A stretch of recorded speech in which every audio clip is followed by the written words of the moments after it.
भद्राणि पश्यन्तु मां कश्चित् दुःख भाग् भवेत्। ओम शांति शांति शांति।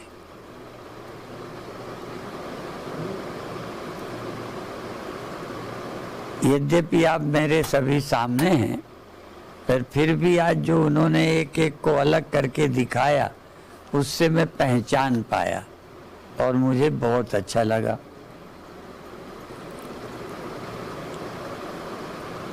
कुछ प्रश्न आए हैं। एक प्रश्न है दृश्य और दृष्टा,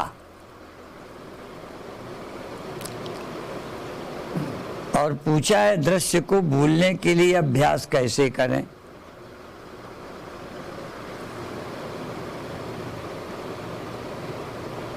और सोचें कि मैं शरीर नहीं हूं।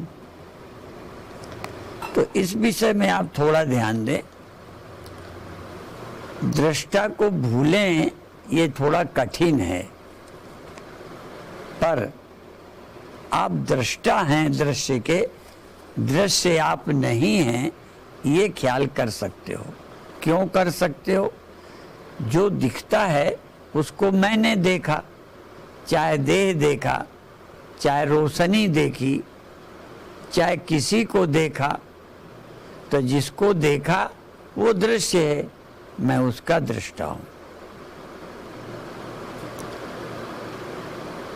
क्यों दृष्टा हूं? क्योंकि मैंने देखा। वो क्यों दृश्य है? क्योंकि वो दिखाई पड़ा। तो ये सूत्र याद रखें। भुलाने की जरूरत नहीं है कि दृश्य भूल जाए।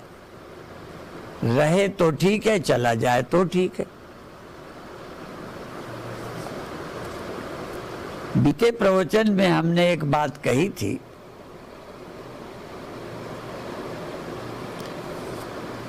कि सारे अभिमान आपको होते हैं। आप जगते हैं तो देह को मैं मान लेते हैं, किसी को मेरा मान लेते हैं। नींद में, जब गहरी नींद में थे तो कुछ नहीं। तो जैसे जगकर देह को मैं मान लेते हैं, ऐसे ही आप ये भी कर सकते हैं कि जगकर देह है ये तो देखें। देह की एग्जिस्टेंस है, देह आपको पता चलता है, पर मैं इसका दृष्टा हूं क्योंकि मुझे देह का पता चलता है। ये अभ्यास कर सकते हैं। देह को भूलने की कोशिश न करें, दृष्टा हूं ये अनुभव करें। अपने आप भूल जाए तो भूल जाए, प्रयास नहीं करें। दूसरे आज एक बहुत अच्छी चीज बताना चाहेंगे। एक प्रश्न ये है कि आप ज्ञाता और कर्ता के बारे में विस्तार से बता सकते हैं। तो ज्ञाता और कर्ता, ज्ञाता कर्ता नहीं होता, लेकिन ज्ञाता अपने को कर्ता मान लेता है। और इसके लिए गीता, गुरबाणी में एक जगह जय प्राणी हौमै तजी कर्ता राम पिछान, जिसने अपने को हौमै छोड़ दी, कर्ता परमात्मा को मान लिया। गीता में एक जगह आया है नान्यम गुणेभ्यः कर्तारम यदा दृष्टानुपश्यति गुणेभ्यश्च परम वेत्ति मद्भावम शोधि गच्छति। गुणों के अलावा कोई कर्ता नहीं है। गीता में बहुत ही श्लोक ऐसे हैं, लेकिन ये इतना सरल होते हुए लोगों को कठिन लगता है। तो भगवान क्या कहते हैं? न अन्या गुणेभ्यः कर्तारम, करने वाला गुणों के अलावा कोई और नहीं है। तमोगुण, रजोगुण, सत्वगुण, यहां तक जगना सत्वगुण, स्वप्न रजोगुण, सुषुप्ति तमोगुण, ये भी गुणों का काम है। तुम कुछ नहीं करते, यही एक सबसे बड़ा भ्रम है कि आप ये कुछ कर रहे हो। जैसे श्वास आप नहीं लेते, चल रही है, आप बचपन से जवान हो गए, किया कुछ नहीं, प्रकृति से ही हो गए। इसी तरह से सब क्रियाएं होती हैं। यद्यपि आज मैं अभी ध्यान नहीं सिखाता, पर ये ध्यान की बहुत अच्छी विधि है कि थोड़ी देर आप गुणों को करता जानो। गीता में कहा है गुणा गुणेषु वर्तन्त इति मत्वा न सज्जते। गुण गुणों में बरतते हैं ये मानकर लिप्त न हो। जैसे कान शब्द में, कान में आवाज आ जाती है, आप कुछ ना करो। नाक में गंध आ जाती है, शीतोष्ण त्वचा में ठंडी गर्मी का पता चलने लगता है, आप कुछ ना करो। तो ये यदि आप ध्यान दें कि हम कर नहीं रहे, ये हो रहा है, बहुत अच्छा ध्यान है ये मैं करा नहीं रहा, लेकिन बता रहा हूं। आप बिस्तर पर शरीर को लेटा दीजिए, जो कुछ होता है होने दीजिए। आप अपने अंदर ये ध्यान दो कि मैं कर नहीं रहा, सुनाई दे रहा, दिखाई दे रहा, गर्मी सर्दी लग रही, मन कहीं जा रहा, मन में कोई संकल्प आ गया, आपको पता है, आप कर नहीं रहे। एक ही सूत्र है, मैं करता नहीं हूं। इसलिए गुरुवाणी का, गीता के दोनों उदाहरण दिए। गीता में एक श्लोक, नैव किंचित करोमीति युक्तो मन्येत तत्त्ववित्। तत्ववेत्ता ये जानता है कि मैं कुछ भी अच्छा काम, बुरा काम, दान मैं करता हूं नहीं। नैव किंचित करोमीति, मैं किंचित मात्र कुछ भी नहीं करता। मैं श्वास नहीं लेता, मैं जगता नहीं, मैं सोता नहीं, ये गुण है। मैं सुनता नहीं, मैं देखता नहीं, दिखाई देता है, सुनाई देता है, गर्मी सर्दी लगती है, बिना मेरे किए। अनुभव करें, इतना ही तो करना है कि सब हो रहा है। तो गीता का श्लोक, नैव किंचित, किंचित माने थोड़ा भी मैं नहीं करता।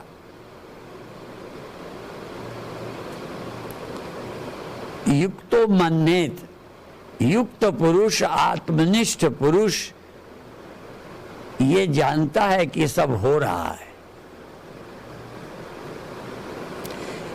यदि ये आप ध्यान के समय जो कुछ होता है आप करता न बने, आपकी समझ में कर्तापन ना आए, हो रहा है। और ये बताऊं इससे क्या होगा? भगवान कहते हैं नैष्कर्म सिद्धि। एक हमारे यहाँ ग्रंथ ही है नैष्कर्म सिद्धि, निष्कर्मता की सिद्धि हो जाए, माने परम विश्राम, जहां हम कुछ कर ही नहीं रहे। जैसे छोटा बच्चा सोया है, सब कुछ हो रहा है, यहां तक वो जग गया, पैर हिलाता है, हाथ हिलाता है, सब कुछ है, लेकिन उसके अंदर कर्तापन नहीं है। गुरुओं ने एक जगह और कहा है, हुक्मे अंदर सब है, बाहर हुक्म न कोई। सब कुछ हुक्म के अंदर है, उसका हुक्म उसके हुक्म के बाहर कुछ नहीं है। परंतु शास्त्र में एक शब्द कहे, नानक हुक्में जो बूझे। यदि ये हुक्म को पहचान जाए कोई कि ये तो उसका हुक्म है, उसके द्वारा ये सब हो रहा है, कहीं कहेंगे प्रकृति से हो रहा है, कहीं कहेंगे उसके हुक्म से हो रहा है, मैं तो कुछ कर ही नहीं रहा, तो ध्यान में ये परम विश्राम है। आपके अंदर निष्कर्म आ जाए।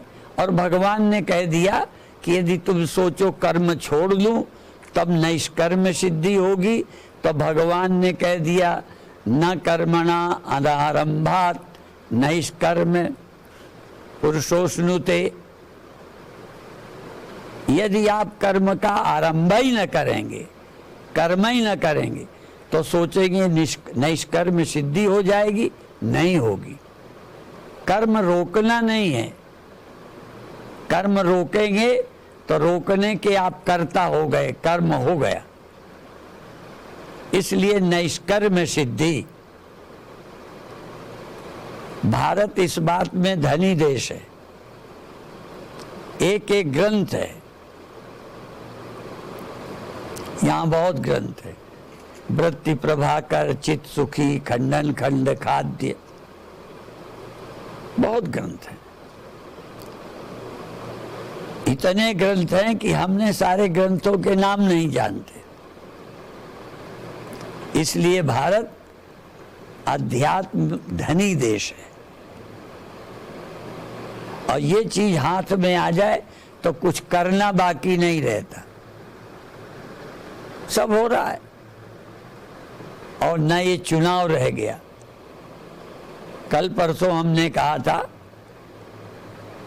पूज्य शरणानंद जी महाराज कहते थे विवेक का, प्राप्त विवेक का आदर करो। आज एक उन्हीं का एक वाक्य और बोलता हूं,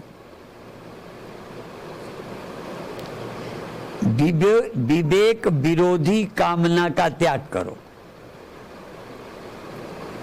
विवेक विरोधी, जो विवेक के विपरीत है, उस कामना का त्याग कर दो।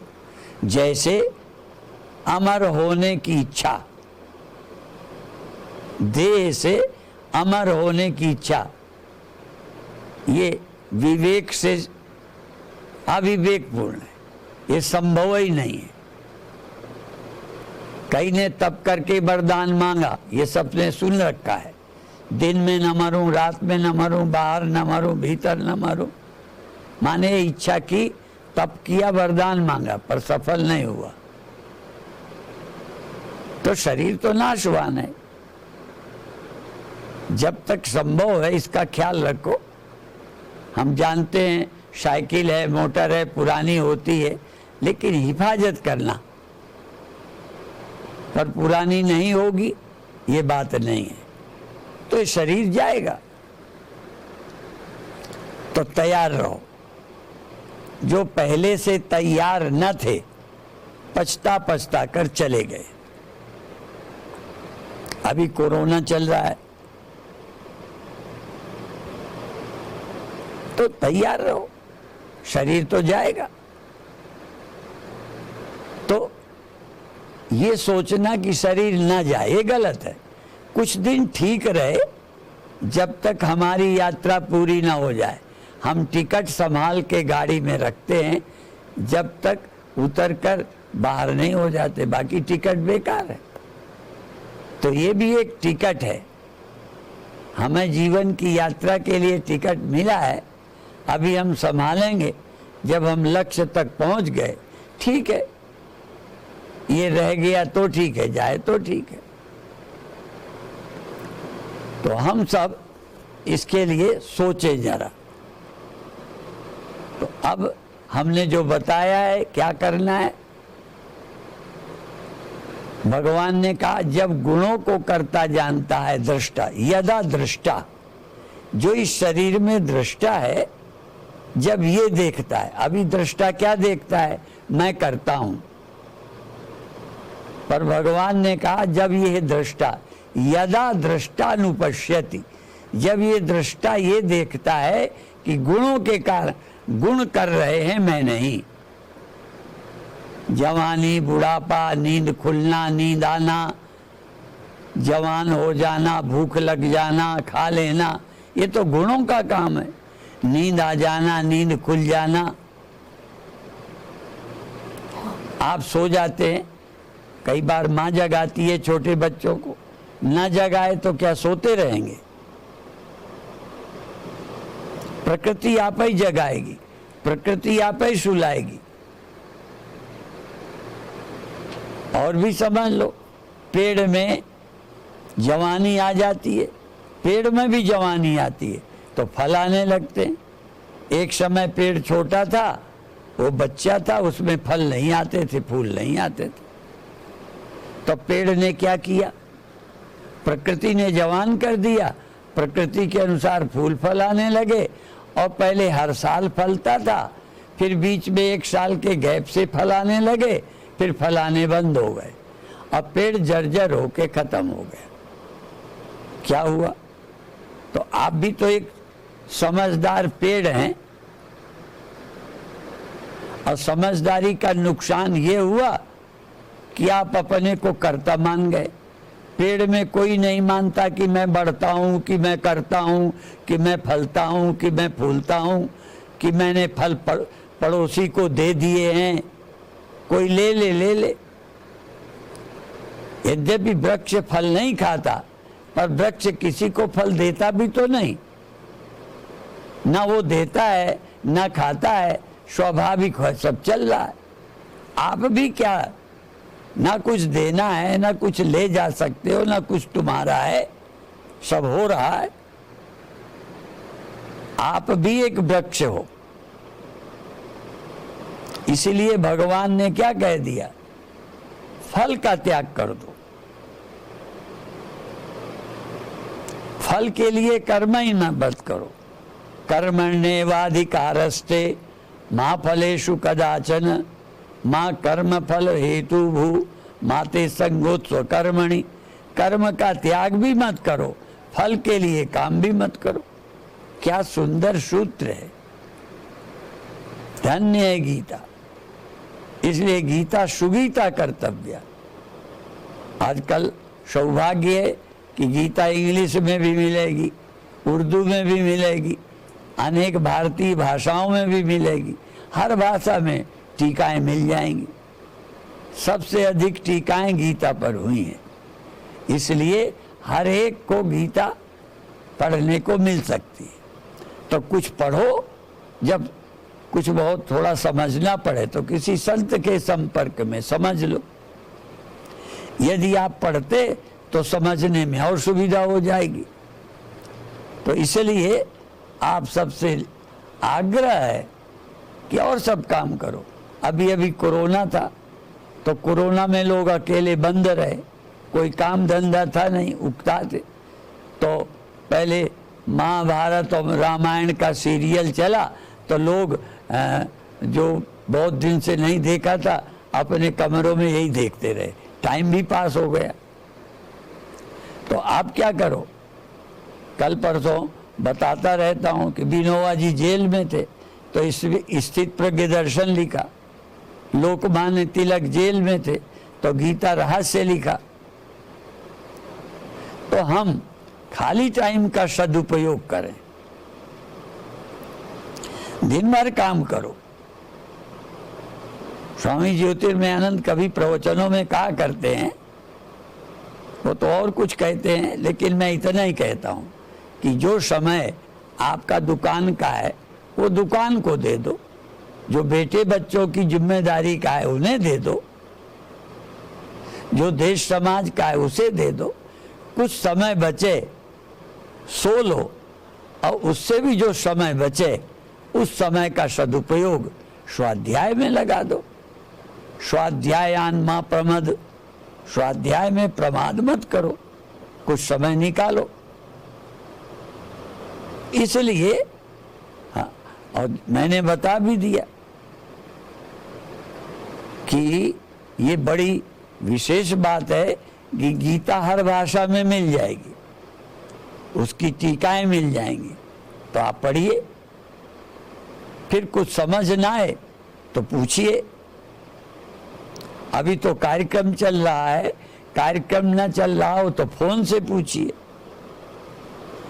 आपको जो संत उपलब्ध हो उनसे पूछिए, उनसे भी न सुलझे तो दूसरे संत से पूछिए, मना नहीं है। हम लोग विनोद में कहा करते हैं, हमारे गुरुदेव कहते थे, किसी ने गुरुदेव से पूछा कि यदि गुरु बदलना पड़े या गुरु का शरीर न रहे तो दूसरा गुरु करना चाहिए कि नहीं। तो चूंकि भारत में पति बदलना अच्छा नहीं मानते, विदेशों में तो वो भी छूट है, लेकिन भारत में बुरा मानते। तो गुरुदेव कहते थे कि गुरु पति नहीं है जो बदला नहीं जा सकता, वो गुरु है। और वो उदाहरण क्या देते थे कि हम बीमार हैं, एक अस्पताल गए, डॉक्टर से दवा कराई, नहीं ठीक होते तो हमने अस्पताल बदल दिया, डॉक्टर बदल दिया। वहां तो नहीं सोचते कि डॉक्टर बदलना नहीं चाहिए। अभिप्राय है हम मानव तन मिला है साधन धाम मोक्ष कर द्वारा, मोक्ष के लिए मिला है, जहां से मोक्ष मिलेगा। और भी संत कहते हैं ये जो मधुमक्खी होती है, हाँ, उसका एक व्रत है, वो उससे मधु लेगी, एक उसका व्रत है मधु लेना, लेकिन फूल की शर्त नहीं कि इसी फूल से लेना कि इससे लेना, जहां से भी मिला फूल से ले लिया। ऐसे ही पहले संत भिक्षा करते थे तो चुनाव नहीं करते थे कि किस घर से लेना, किस जाति के घर से लेना, निकले नारायण हरि करी, जहां मिल गया ले लिया। तो ऐसे ही आप मधुकरी की तरह, मधुमक्खी की तरह ज्ञान के साधक बनो, जहां से उपलब्ध हो जाए ज्ञान ले लो, क्योंकि ये शरीर बार बार नहीं मिलता, मिला है, इसका उपयोग करो। तो हमने एक बात कहकर आज समाप्त करेंगे। दृश्य और दृष्टा, थोड़ा ये कठिन है लेकिन बहुत अच्छा विषय है, यही बहुत जरूर। दृष्टा, दर्शन, दृश्य, एक चेतन ही सत्वगुण अंतःकरण के कारण दृष्टा है। आप भी अंतःकरण के कारण देह के दृष्टा हो। तो सत्वगुण के कारण, अंतःकरण के कारण चेतन दृष्टा है, और रजोगुण के कारण ये दर्शन है, और तमोगुण के कारण दृश्य है। अर्थात एक ही चेतन आत्मा दृष्टा, दर्शन, दृश्य तीनों है। आत्मा ही दृष्टा है, आत्मा ही दर्शन है, आत्मा ही दृश्य है। आत्मा के सिवा कोई और है ही नहीं।